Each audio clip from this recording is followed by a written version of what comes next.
ತುಳುನಾಡಿನ ಪವಿತ್ರ ಮಣ್ಣಿನಲ್ಲಿ ಕೊರಗ ಜನಾಂಗದ ಕೊರಗತನಿಯ ಎಂಬ ವ್ಯಕ್ತಿ ಕೊರಗಜ್ಜನಾದ ಇತಿಹಾಸದ ಕತೆ.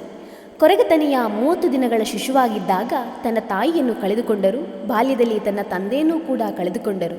ದಿನಗಳು ಕಳೆದಂತೆ ತನ್ನ ಸುತ್ತಮುತ್ತಲಿನ ಜನಾಂಗದವರು ಕೂಡ ಕಾಯಿಲೆಯಿಂದ ಮೃತಪಟ್ಟರು. ಕೊರಗತನಿಯ ಒಂಟಿಯಾದಾಗ ಭೈರಕ್ಕ ಎಂಬಾಕೆ ಆತನನ್ನು ದತ್ತು ಪಡೆದು ತನ್ನ 2 ಮಕ್ಕಳೊಂದಿಗೆ ತನ್ನ ಸ್ವಂತ ಮಗನಂತೆ ನೋಡಿಕೊಳ್ತಾಳೆ. ಕೊರಗತನಿಯನ ಆಗಮನದಿಂದ ಕುಟುಂಬಕ್ಕೆ ಸಮೃದ್ಧಿ ಮತ್ತು ವ್ಯಾಪಾರದಲ್ಲಿ ಅಭಿವೃದ್ಧಿ ಹೊಂದಿತು. ಬುಟ್ಟಿ ತಯಾರಿಕೆ ಮತ್ತು ಕೈಯಿಂದ ಮಾಡಿದ ವಿದೀರ್ಣ ವಸ್ತುಗಳನ್ನು ತನಿಯ ಕೂಡ ಕುಟುಂಬದ ಇತರೆ ಸದಸ್ಯರೊಂದಿಗೆ ಸೇರಿಕೊಂಡು ಮಾಡಿ ಮುಗಿಸುತ್ತಿದ್ದರು. ಒಂದು ದಿನ ಗ್ರಾಮದಲ್ಲಿ ದೈವಗಳಿಗೆ ನೇಮವನ್ನು ಆಯೋಜಿಸಲಾಗಿತ್ತು. ಭೈರಕ್ಕ ಅವರ ಕುಟುಂಬವು ದೇವಸ್ಥಾನಕ್ಕೆ ಸೀಯಾಳ, ತೆಂಗಿನಕಾಯಿ, ಬಾಳೆಗಿಡಗಳು, ತೆಂಗಿನ ಎಳೆಗಳು ಇತ್ಯಾದಿಗಳನ್ನು ನೀಡಬೇಕಾಗಿತ್ತು.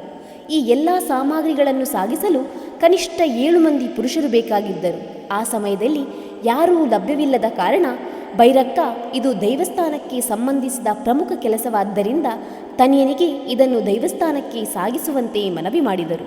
ಕೊರಗತನಿಯನು ಒಂದು ಷರತ್ತನ್ನು ಮುಂದಿಟ್ಟರು. 7 ಜನರಿಗೆ ನೀಡುವ ಆಹಾರವನ್ನು ತನಗೆ ನೀಡಬೇಕು, ಆಗ ಮಾತ್ರ ನಾನು ಈ ಹೊರೆಯನ್ನು ಹೊತ್ತು ಹೋಗುತ್ತೇನೆಂದು. ಭೈರಕ್ಕನಿಗೆ ಒಂದು ಬಾರಿ ಆಶ್ಚರ್ಯವೆನಿಸಿದರೂ ಷರತ್ತನ್ನು ಪೂರ್ಣಗೊಳಿಸಿದರು.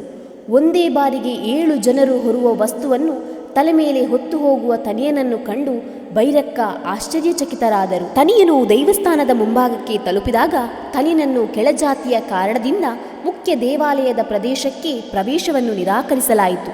ಇದರಿಂದ ಕೋಪಗೊಂಡ ತನಿಯನು, ನಿಮ್ಮ ದೇವರಿಗೆ ನಾವು ನೀಡುವ ವಸ್ತುಗಳು ಬೇಕು, ಆದರೆ ನಾವು ಬೇಡವೇ? ಇದ್ಯಾವ ನ್ಯಾಯವೆಂದು ಪ್ರಶ್ನಿಸಲು ಪ್ರಾರಂಭಿಸಿದರು. ಆದರೆ ತನಿಯನ ಮಾತಿಗೆ ಯಾರೂ ಕೂಡ ಪ್ರತಿಕ್ರಿಯಿಸುವುದೇ ಇಲ್ಲ.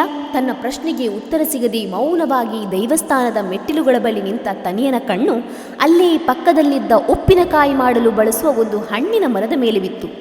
ಭೈರಕ್ಕ ಈ ಹಿಂದೆ ಉಪ್ಪಿನಕಾಯಿ ಖಾಲಿಯಾಗಿದೆ ಎಂದು ಹೇಳಿದ ಮಾತನ್ನು ನೆನಪಿಸಿಕೊಂಡು ತನಿಯನು ಆ ಹಣ್ಣನ್ನು ಕೊಯ್ಯಲು ಮುಂದಾಗುತ್ತಾನೆ. ಹಣ್ಣುಗಳು ಅವನಿಗೆ ಎಟುಕದ ಕಾರಣ ತನ್ನ ಒಂದು ಕಾಲನ್ನು ದೇವಸ್ಥಾನದ ಮೆಟ್ಟಿಲುಗಳ ಮೇಲೆ ಇಡುತ್ತಾನೆ. ಆಗಲೂ ಅವನಿಗೆ ಮರದ ಕೊಂಬೆಗಳು ಎಟುಕುವುದಿಲ್ಲ. ಆದ್ದರಿಂದ ತನ್ನ ಮತ್ತೊಂದು ಕಾಲನ್ನು ದೇವಾಲಯದ ಕಲಶದ ಮೇಲೆ ಇಡುತ್ತಾನೆ. ದೇವಾಲಯದೊಳಗಿದ್ದ ದೈವವು ಕೋಪದಿಂದ ಅವನನ್ನು ತನ್ನ ಶಕ್ತಿಯಿಂದ ಮಾಯ ಮಾಡುತ್ತದೆ.